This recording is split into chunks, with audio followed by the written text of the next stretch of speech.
93 FM. 93 Equinox Radio. Bonjour, revenons sur le conflit des générations inutile qu'on observe dans le camp des forces qui disent lutter pour le changement. Un conflit inutile orchestré d'une part par les newcomers, les parvenus politiques et d'une autre part les nostalgiques politiques. Pour les newcomers, pour les parvenus politiques, c'est-à-dire cette catégorie de nouveaux militants du changement qui pensent avoir inventé l'opposition et sont convaincus que ceux qui sont dans cette lutte avant eux n'ont rien foutu ou du moins n'ont pas fait mieux que ce qu'eux ils font aujourd'hui. Ils croient que ce sont eux qui écrivent les premières pages du changement. À coup de mépris et d'orgueil, ils regardent de haut leurs aînés de l'opposition ou de la société civile. Ils croient avoir inventé le fil à neutraliser Paul Biya. Ils veulent réécrire l'histoire à leur façon. Une histoire qui prendrait naissance depuis leur arrivée à eux dans le camp du changement. Ce sont eux les seuls héros du changement. Les anciens là n'étaient que des pieds cassés. Pourtant, ils n'ont encore rien foutu de très remarquable qui puisse leur donner le zèle ou le toupet d'insulter la lutte de leurs devanciers dans le changement. C'est la prétention doublée parfois d'une méconnaissance de la sociologie des acteurs politiques post-indépendance et de 90.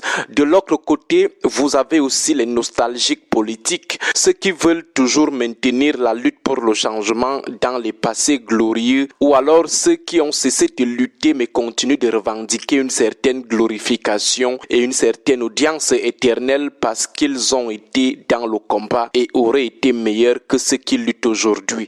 Les nostalgiques politiques sont les passéistes du statu quo. Tout devrait s'arrêter parce que leurs passés glorieux sont inégalables par les générations politiques ou parapolitiques de l'heure. Dans la famille des nostalgiques, nous avons les passéistes et les has-been. Le dénominateur commun aux deux catégories d'acteurs politiques est la banalisation des efforts des nouveaux porteurs du changement sous le fallacieux prétexte que ce qui est fait aujourd'hui n'est rien devant ce qu'on a vu dans le passé. Un passé souvent trop lointain. Au lieu d'encourager les jeunes générations, ils lancent plutôt les conflits de générations.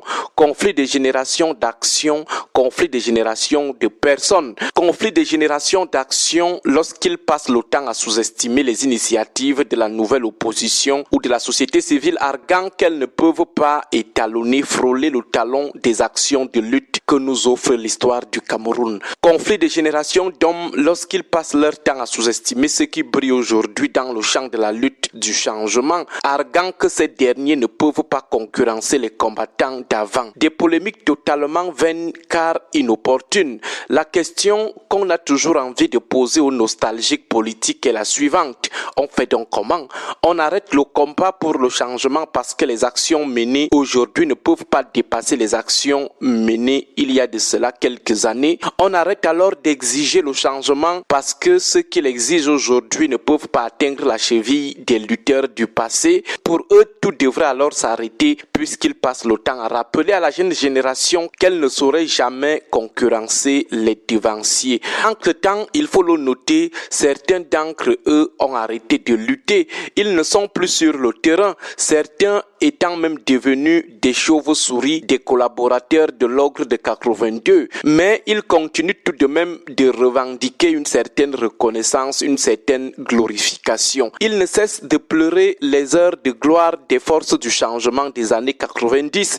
Ils ne cessent de pleurer Martin Paul Samba, Oumiobe et Douala Mangabel, juste pour faire savoir à la jeune génération que tout ce qu'elle fait là est petit. Mais la question fondamentale demeure, on fait donc comment?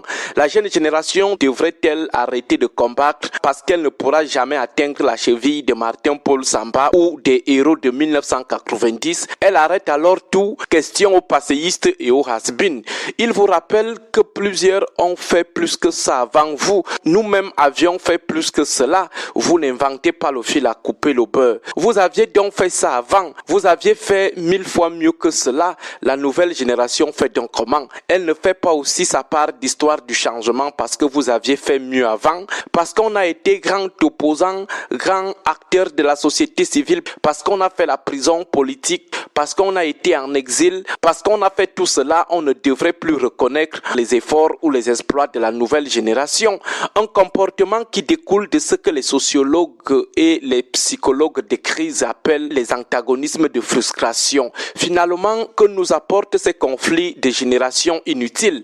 Inscription sur les listes électorales. Ces jours, la querelle a repris du service. Les has-been et les newcomers se déchirent. Les prétentieux, les parvenus politiques et les passéistes has-been politiques se déchirent. Finalement, on fait comment? On n'encourage plus les gens à s'inscrire sur les listes électorales parce que certains ont fait ça avant. Et mieux, on fait comment? On arrête tout. De toutes les façons, apprenons à être focus sur les objectifs. Apprenons aussi à faire avancer nos caravanes malgré les aboiements des chiens. Bonne journée à vous tous. 93 FM.